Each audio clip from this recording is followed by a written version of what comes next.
నమస్తే, welcome to our channel. నేను సిరి. కొడాలి నాని మాజీ పిఏ ఎవరైతే ఉన్నారో అచ్చంటి లక్ష్మోజీ పైన సోమవారం అర్ధరాత్రి అయితే దాడి జరిగింది. ఎవరో గుర్తు తెలియని వ్యక్తులు తనపై దాడి చేశారని చెప్పేసి అయితే మనం చూస్తున్నాం. ఇప్పుడు సోషల్ మీడియాలో వార్త అయితే చెక్కలు కొడుతుంది. తన అంటే హాస్పిటల్లో ఉన్నది అవన్నీ కూడా మనం చూస్తున్నాం. అసలు ఎవరు ఆ దాడిని చేయించారు ఏంటి అనేది మనకు తెలియజేయడానికి, అంటే ఎవరు చేశారు ఏంటి అంటే మనం ఇప్పుడు చూస్తూనే ఉన్నాం, అనేక దాడులు అయితే జరుగుతూనే ఉన్నాయి. సో మరి అదే దాడిలో వాళ్ళ పార్టీ వాళ్ళే చేయించుకున్నారా ఏంటి, మరి వేరే ఎవరైనా చేశారా, ఇది పర్సనల్గా వెళ్ళిన వాళ్ళు చేసినదా ఏంటి అనేది మనకు తెలియజేయడానికి మనతో పాటు ఉన్నారు TDP official spokesperson Suryadevara Latha గారు. నమస్కారం మేడం.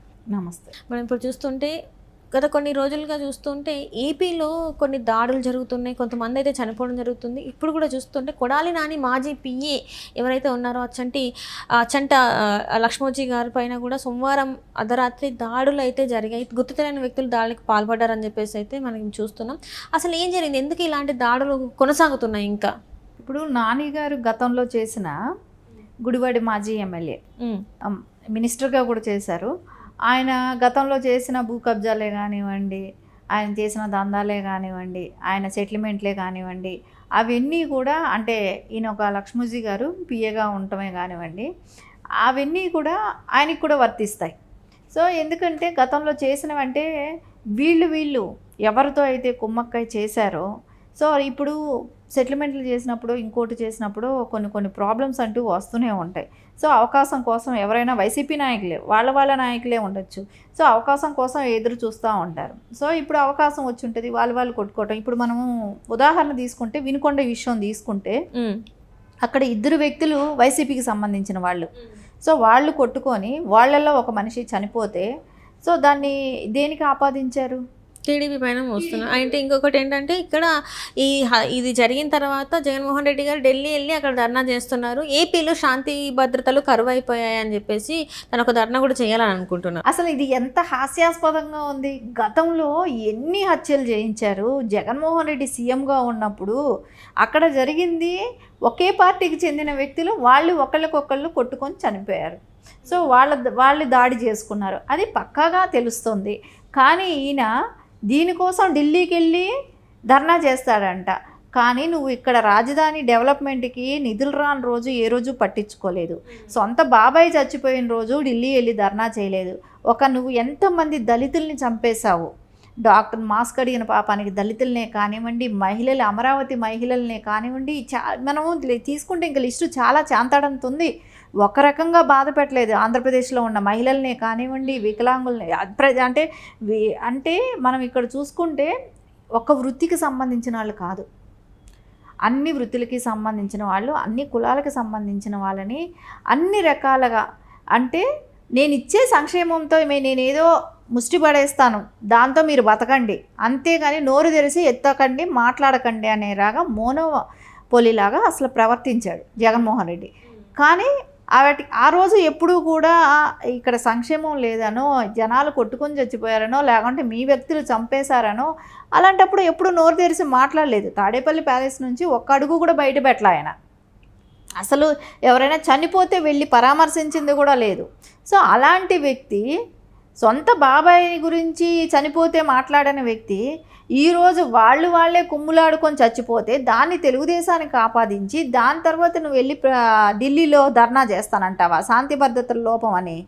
సిగ్గుండాలి అలాంటి మాటలు మాట్లాడటానికి. జగన్మోహన్ రెడ్డి ఆలోచించాలి. ప్రజలేమైనా అంత పిచ్చాళ్ళు అనుకున్నావా? అప్పుడే మర్చిపోయారనుకున్నావా? ఇంకా ఇప్పుడు ఇదే 2 నెలలు కాలేదు నీ అధికారం కోల్పోయి. నువ్వు గతంలో ఏం చేసావు అనేది ప్రజలు అంత ఈజీగా మర్చిపోతున్నారా? సో ఇంకా నీ మూలాన బాధపడ్డ వాళ్ళకి ఇంకా కూడా ఉపశమనం కలగలేదు.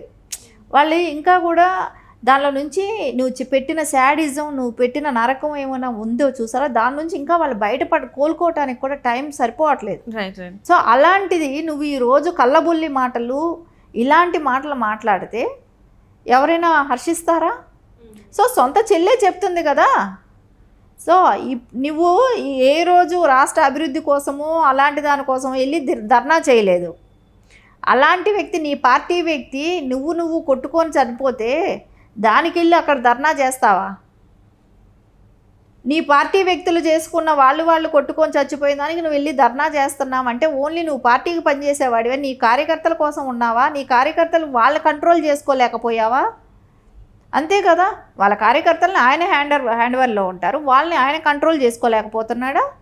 అలాంటి వాడి నువ్వు రాష్ట్రాన్ని ఏం చేస్తావు? ప్రజల గురించి ఏం చేస్తావు? ప్రజల్ని ఏమైనా పట్టించుకుంటాగలుగుతావా? ఆయన కార్యకర్తలను ఆయన కంట్రోల్ చేసుకోలేకపోయాడు అనేది కనపడుతుంది మనకి ఇక్కడ. ఖచ్చితంగా దానిలోనే వైఫల్యం కనపడుతుంది. సో దానికోసం వెళ్ళి ఢిల్లీలో నేను పోరాడతాను అని అనటానికి ఆయన ఒక రాజకీయ నాయకుడిగా మాట్లాడుతున్నాడా? అంటే నేను ప్రజాసేవకో ఒక ఏపీ ప్రజలకు ఒక భరోసా కలిగిన నాయకుడిగాను అలాంటి ఆలోచన ఆయనకి ఏమైనా కనపడుతుందా? ప్రజలకు ఏమైనా అనిపిస్తుందా? సో ఆయన ఆలోచన విధానం చూస్తుంటే అందరికీ కూడా సో ఆయన థింకింగ్ ఏంటి, ఆయన ఆలోచన విధానం ఏంటి అనేది ఖచ్చితంగా అందరికీ డౌట్ అనేది వస్తుంది కదా. ఏ రకంగాను ఆయన మాట్లాడింది ఖచ్చితంగా షర్మిల గారు మాట్లాడిన విషయం దీనిలో ఖచ్చితంగా కరెక్ట్. సో ఇలాంటివే ప్రతి చోట కూడా జరుగుతున్నాయి. ఇప్పుడు మనం చూస్తుంటే ఇది ఏదైతే జరిగిందో ఏలూరు దగ్గర గుడివాడలో అదంతా కూడా ఖచ్చితంగా సేమ్ అలాంటి ఇన్సిడెంట్లే ఇప్పుడు ప్రతి చోట ఇలాంటివి జరుగుతూనే ఉన్నాయి. అంటే ఇక్కడ కూడా వైసీపీ నేతలే ఈ దాడులకి పాల్పడ్డారంటారా? ఇప్పుడు ఎవరైతే లక్ష్మోజీ ఉన్నాడో అతని పైన కూడా వైసీపీ నేతలే చేశారంటారా? మరి ఖచ్చితంగా ఇక్కడ ఏంటో తెలుసా, జగన్మోహన్ రెడ్డి ప్రేరేపరిస్తున్నాడు. మీరు కొట్టుకున్నా ఎవరు ఎక్కడ వాళ్ళల్లో వాళ్ళకి తగాదాలు వచ్చినా దాన్ని తెలుగుదేశం మీద నెట్టేద్దాం, సో ప్రజలకు ఆ రకంగా మనం పోర్ట్రేట్ చేయాలనే ఒక ఆలోచనలో వచ్చేసాడు. ఇప్పుడు ఎక్కడ వాళ్ళకి ఉన్న సెటిల్మెంట్లలో వచ్చిన గొడవలే కానివ్వండి, గతంలో చేసిన దందాలు కానివ్వండి, ఇవన్నీ కూడా వాళ్ళకు వచ్చిన గొడవలన్నింటినీ కూడా తెలుగుదేశంకి ఆపాదించాలనే ప్రయత్నం చేస్తున్నాడు. తెలుగుదేశం కేడర్ మీద అన్యాయంగా నెట్టడానికి చేస్తున్న ప్రయత్నాలే కనపడుతున్నాయి. సో దానికి నేను వెళ్ళి ఢిల్లీలో ధర్నా చేస్తానని చెప్పి మాట్లాడుతున్నాడు అని అంటేనే తెలుస్తుంది మనకి ఎలాంటి కుట్ర ఆలోచన విధానాన్ని స్టార్ట్ చేస్తున్నాడు, ఆయన స్ట్రాటజీ ఏంటి, ఆయన ఎలాంటి ఆలోచనలతో ముందుకెళ్తున్నాడు అనేది మనకి ఇక్కడ స్పష్టంగా కనపడుతుంది. ఇప్పటివరకు చూసుకుంటుంటే ఇప్పుడు ఈ రషీద్దే కావచ్చు ఇంకేదైనా కావచ్చు, ఢిల్లీ వెళ్ళి ధర్నా చేసే అంత ఏం జరిగింది? ఆయన ఏం రాజకీయ నాయకుడు కాదు కదా, లేకపోతే ప్రజలకు ఏదో సేవ చేసిన నాయకుడు కాదు, లేకపోతే ఇంకేదో సమాజానికి ఏదో మంచి చేసిన అతను కాదు. ఎందుకు రషీద్ మీద ఇంత ప్రేమ? ఢిల్లీకి వెళ్ళి ధర్నా చేయాల్సిన ప్రేమ ఎందుకు వచ్చింది? అండ్ ఇక్కడ రాష్ట్రంలో అనేక సమస్యలు ఉన్నాయి. అప్పుడే 5 ఏళ్ల క్రితం మరి ఎందుకు ధర్నా చేయలేదు? నిధుల కోసమే కావచ్చు, లేకపోతే నిజంగానే వైఎస్ షర్మిల గారు కూడా కొన్ని అన్నారు. మరి బాబాయ్ చనిపోయినప్పుడు అంటే వివేకానంద రెడ్డి గారిని చంపిన వాళ్ళనేమో పక్కనే పెట్టుకొని నడుస్తున్నావు, వాళ్ళ మీద ఎట్లాంటి యాక్షన్ తీసుకోలేదు, మరి అప్పుడు ఎందుకు ఢిల్లీకి వెళ్ళి అక్కడ ధర్నా చేయలేదు, ఏంది అసలు అని చెప్పేసి ఆమె ప్రశ్నిస్తుంది. మరి మీరు ఒక్కటే ఇక్కడ ఆలోచించాలి, రషీద్ మీద ఎందుకు ప్రేమ వస్తుంది చెప్పండి? సొంత తల్లిని పక్కన పెట్టేశాడు, చెల్లిని పక్కన పెట్టేశాడు, బాబాయ్ చంపిన వాళ్ళని పక్కన పెట్టుకొని తిరుగుతున్నాడు, బాబాయ్ని చంపిన వాళ్ళని సేవ్ చేస్తున్నాడు. బాబాయ్ కూతుర్నే కానివ్వండి, పిన్నినే కానివ్వండి, అంటే వివేకానంద రెడ్డి గారి సతీమణి ఆయన వాళ్ళనే కానీ వీళ్ళందరినీ ఇబ్బంది పెడుతున్న వ్యక్తి రషీద్ మీద ఎందుకు ప్రేమ పుట్టుకొచ్చింది?